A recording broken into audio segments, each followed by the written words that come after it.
Welcome to the RadoNorm video series. We are very honored to invite you in this series. Today we have two special guests. We have Dr. Sisko Salomaa and Dr. Päivi Roivainen.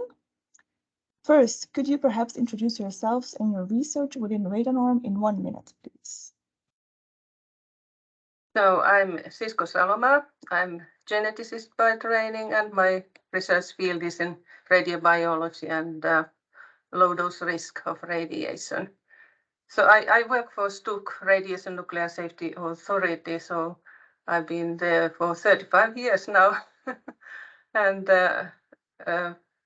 during that time, starting as scientist, then head of laboratory and research director, I now coordinate the national program for radiation safety research involving 9 universities, 5 university hospitals, in addition to STUC, and the University of Eastern Finland is one of those universities.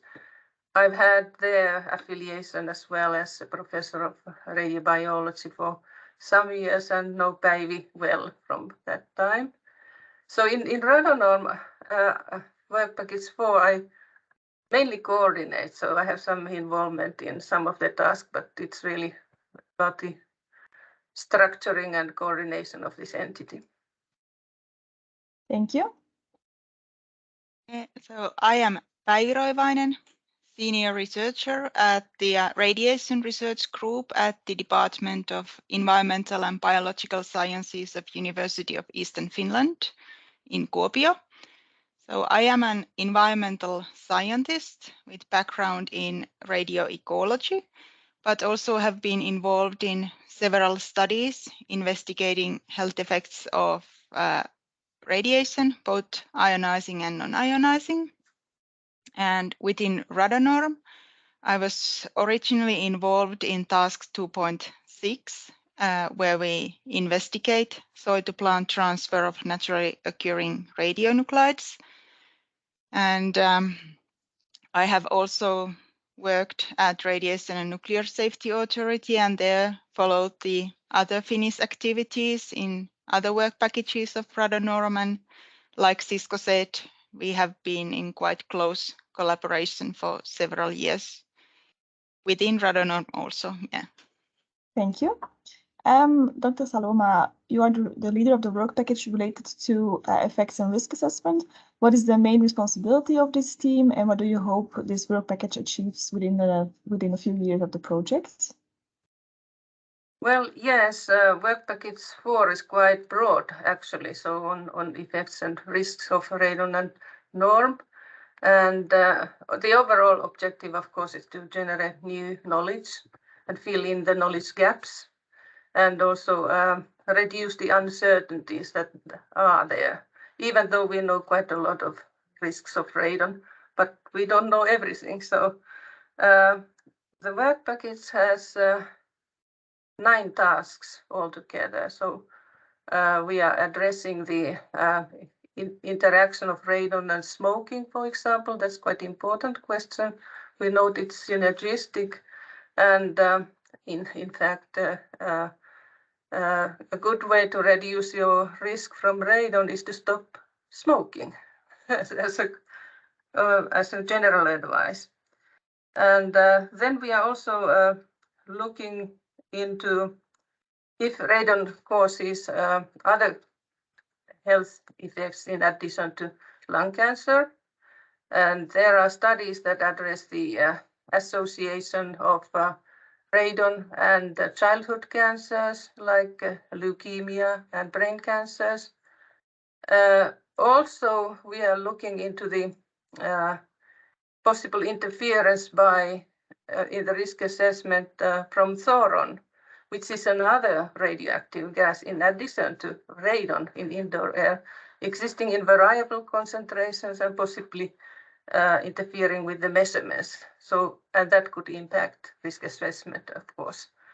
So this will be addressed, and there are studies on the molecular mechanisms of radon-induced lung cancer, and if we can find any signature mutation, for example, or molecular event in the lung cancers.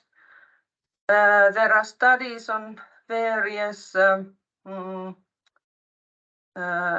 sources of uncertainties in the risk assessment due to different variable reasons, on the inference of risk.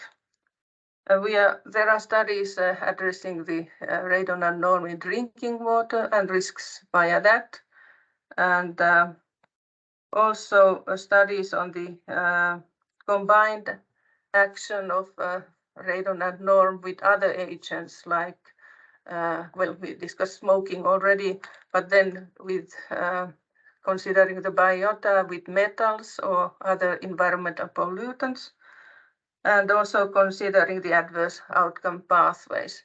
So it's a very broad work package, actually like a project in itself. And we are looking into the health effects in humans and effects on biota. There are epidemiological studies, experimental studies, and the consideration of mechanisms and modeling. So a very good coverage of important topics, I think. Yes, I agree. But you are retiring this September. What has been your proudest moment within the RadoNorm research? Well, the proudest moment, I think it would be really the overall structuring of this work package. I'm quite pleased with that. So the history on that is that we started doing this during the UNSCARE meeting in 2019. So in that particular meeting, we reviewed the report, UNSCARE report on radon-induced lung cancer. And part of that is, of course, the conclusions, what we know and what we do not know.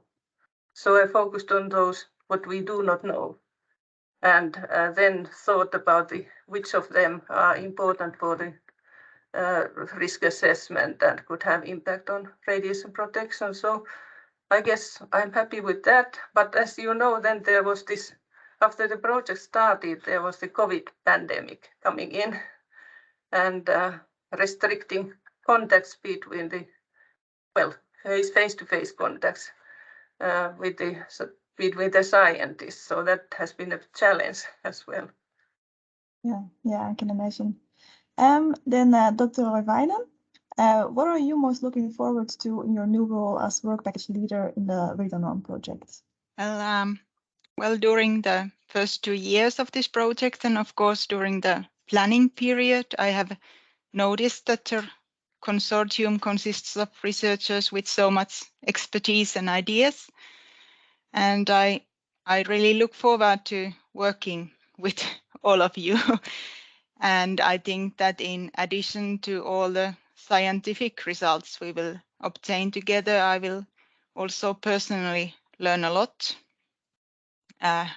in a scientific way and also from this administrative way. And like Sisko said, that it's so great that we will finally have a chance to have these face-to-face meetings, and that is also something that I really look forward to. Yeah. And if you had one dream regarding any achievements related to RadoNorm in a context where the possibilities are endless, what would that dream be and why?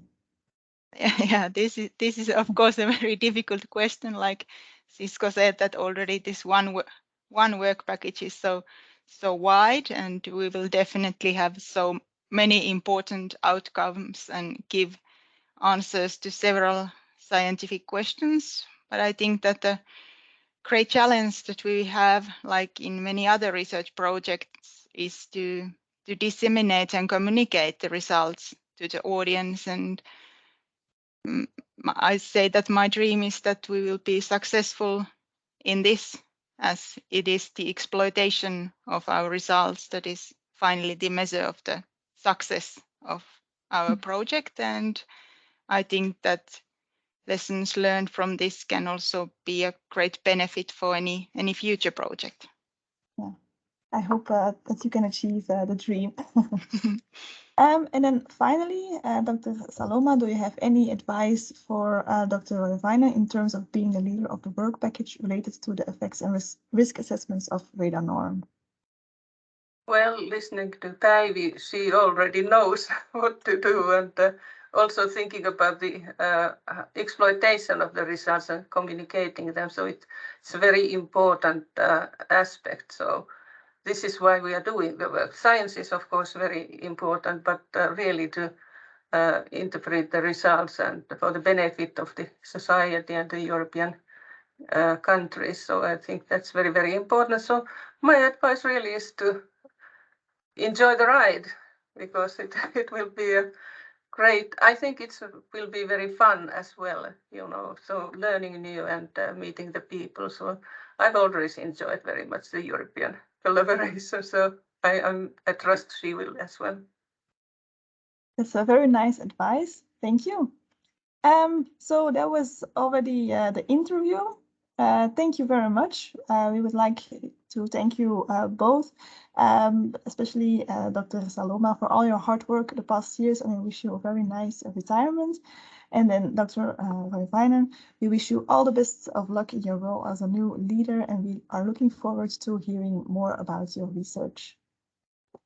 Thank you very much. Thank you. Thank you.